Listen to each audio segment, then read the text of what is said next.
Hi Alex, thanks Hi. for having us at your studio. So where are we? Whereabouts are we in London? We're at Thameside Studios in Woolwich in South East London. Before this I was at the RCA, so I finished there in 2015 and then I had a year without a studio and then I found this space. Yeah. So originally I studied illustration at Brighton. I really wanted to make my figurative work 3D and so I started working with clay. And then when I moved to London, I became the assistant to an artist who needed somebody who was good at drawing. Yeah. So I had very little experience working with clay, and I learned a lot through her. So she taught me a lot. Yeah. Whilst I was having to draw things for her, paint onto her work. Yeah. And then I joined a local kind of community studio. Nice. In Honour Oak Park, which was great, and I just got hooked. I just was going to one evening a week, and then it was 2 evenings a week, and then it was 2 days a week. Yeah. Kind of anything I could fit in. And it was kind of that combination of working at that community studio for a few years and working for this artist who'd actually been to the RCA that made me apply, because I wanted to kind of follow that route. And to study ceramics rather than continuing with illustration, because by then I think my practice had moved very much into making my own artwork and it was much more sculptural.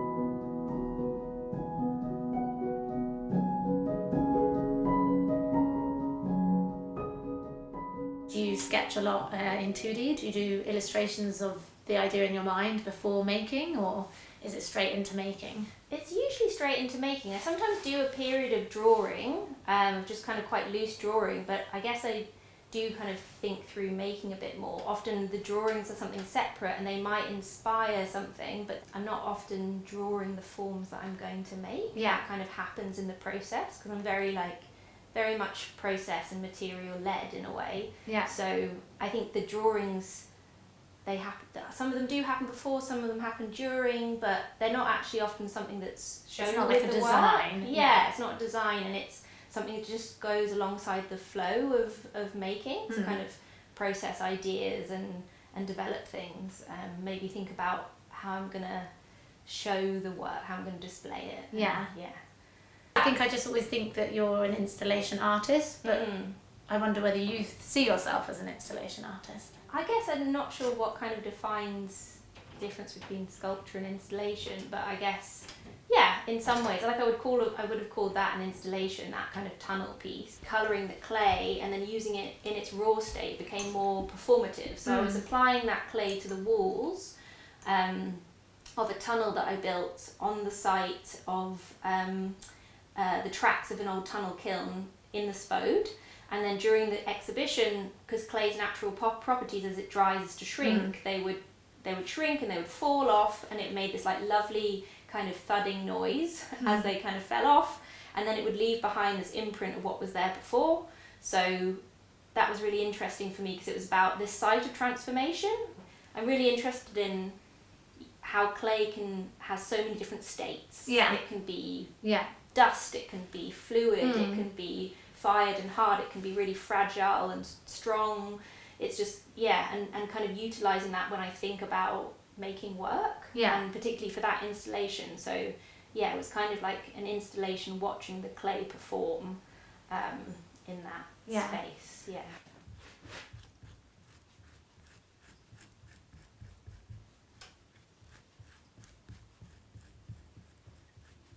I've always had a strong relationship to the body in my work, so there's often references to the body or figures or that kind of thing within those. But they're what I call my implants. Yeah.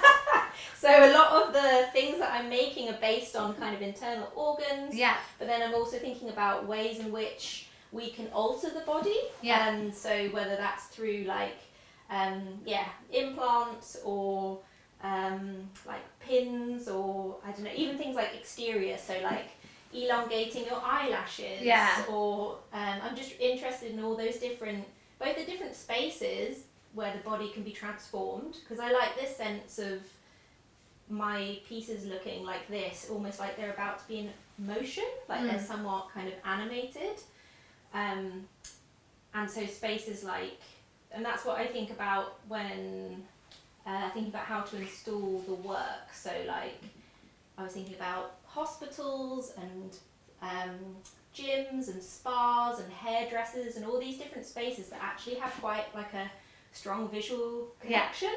So like these pieces of work are going to be displayed on this upholstered foam which I made. Yeah. And that's like quite a firm foam that's upholstered in latex. Because I like the way that latex kind of represented the skin. So I quite like that was facing upwards, and also it gives this like slight softness to the surface. So the work will be displayed on that, and I've made the kind of these surfaces to display the work on to the size of my body. So it's about the size of a normal like spa bed or doctor's bed, but fitted exactly. I kind of cut them for me. And then I kind of cut that up into other sections to create these different levels. So everything is derived from that initial size of my body and then split into sections. And then it kind of, when it's installed, they look a little bit like crash mats as well. So it kind of connects those different spaces. Because I've spent some time in like a lot of those different spaces, and I think that they've had like different emotional impacts on me, so I think that's why I'm kind of interested in that area. Yeah.